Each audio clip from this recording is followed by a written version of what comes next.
Hey, what's up, guys? I'm Brian Altano here with Max Scoville, live from PlayStation Experience. This is not actually live. You're watching No, this we're on not your live own at time. all. We We're just actually got from the IGN offices. So We you are. lied on pretty much all fronts there, Brian. We're off to a great start telling the truth to people. I'm eating a delicious bowl of cereal right now. Yeah. We just came back from the PSX show floor, which is packed with really cool games. We got to try a whole bunch of them. One of the ones I was most excited about, and you, Far Cry Primal. Yeah, it's little- otherwise known as Flintstones Go Berserk. It's a little sort of surprise game. We thought it would be kind of like what Blood Dragon was to Far Cry 3, but it's Right. actually more of its own standalone thing. It's a full $60 retail package. It's out mid-February.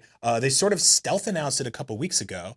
I think that's just really, I think that's really regular announcing, just in good timing. But I see what you mean there. Like, I was honestly expecting there to be another kind of little bite-sized. Like, we got that Land of the Yetis DLC for Far Cry 4. We didn't really get any, like, kind of like, oh, here's the little hiccup that comes afterwards. Like, here's your standalone thing. Yeah. We've all kind of been waiting around for more Blood Dragon-like stuff.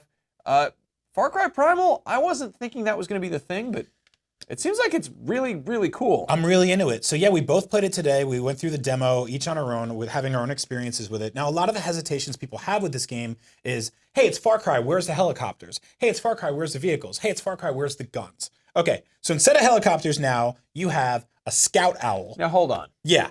This is, to compare an owl to a helicopter, you're drunk. This is more like a drone, I would say. Like if you played... Which is kind of like a tiny helicopter. If you played Killzone Shadowfall, I think they called it an owl in that. I think you could throw up this thing and make it fly around and look at stuff and scout things and sort of do little attack things. In this case, you do a little owl. You pull up your hands and you see in first person like your gross, dirty thumbs. And you go...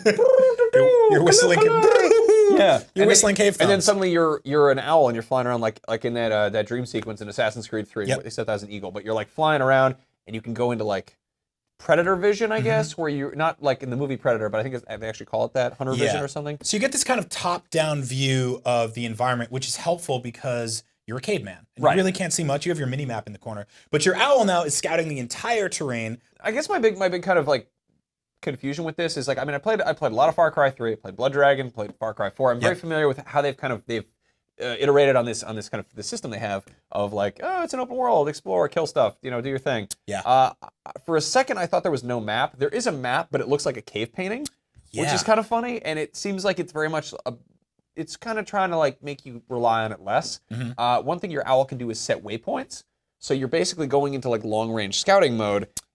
They give you the map if you're familiar with that, so you can go and do stuff, but they also, I think they want you to kind of like, try this other way. Yeah. Pretend you're more of a caveman. Like, be more of a caveman. Obviously, as a caveman, you've got really, really lame weapons made out of wood and rocks and stuff. You've got a club, which is like an axie club thing, which I guess is sort of like a very, very close range shotgun. Yes, it's an incredibly rudimentary weapon that I found myself using most of the time because, my spears that I was throwing, they were semi-effective. I actually threw one at my wolf companion by accident and was stuck in his neck. The game is totally bizarre because like there is that kind of that analog of like what guns are these like? Yeah. The spear is, I would say, like a sniper rifle, but not. Like you can throw it or you can just use it to just jab stuff. To just kind of stick it in there. And the thing is you're not carrying 10 of them. You're carrying like 3 of them, and you can go pick them up. And you got your bow and arrow, which the bow and arrow feels like Far Cry bow and arrow. It's kind of like crossbows on The Walking Dead or something, where they got to walk over and pick it back up. Right. It's interesting. You have limited weaponry like that, but I think in terms of vehicles, I was a little worried about it. But we pulled up the sub menu that just had like tons of different animals, and a bunch of them you can ride, which is really awesome. So that's a quick way to get around the world. It is a very bloody, very gruesome, very primal game, living up to the name. The animals all are mangy and disgusting. It's very savage. Hitting somebody in the head with your club just feels bad and gross, but fun. Yeah. I mean, it's dark. It has that feeling of like, I think the fact that everyone is also like dirty and bearded and in rags and weird skull hats and stuff. Like, it's a little bit different than like knifing a guy in like tactical armor. Like you're not going up and be like, I'm Jason Brody. You're like, and you rip out his skull, and you're like, oh, okay, all right, fine, that's cool. But, there's so much to do in this game, and you'll get to play it within the next 2 months, actually, mid-February. So we'll be talking more on Podcast Beyond and everywhere else where we talk about video games right here at IGN. So for all things Far Cry Primal and shooting eagles everywhere and just getting the whole world gross, keep it right here on IGN. Yabba dabba doo! Yabba dabba doo.